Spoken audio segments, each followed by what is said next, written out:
Non possiamo continuare a fare economia e a stare sulla terra in questa maniera, perché non ci stiamo prendendo cura. E da qui nasce uno dei pilastri, per cui poi nasce la fondazione, che ha 4 pilastri fondamentali. I giovani, l'impresa, l'abitare e la piramide alimentare sono questi i pilastri su cui il movimento relazionesimo si è fondato ed oggi si è strutturato in Fondazione ETS.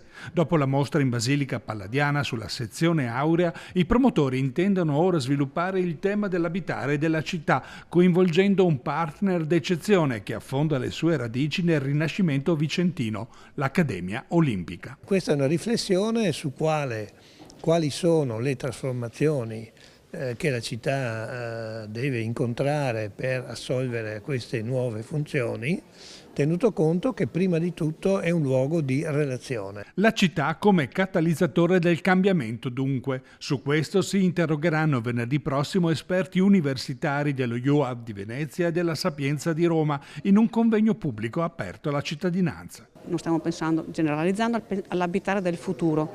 Diamo per assodato, per scontato che da anziani ci sarà qualcuno che ci cura.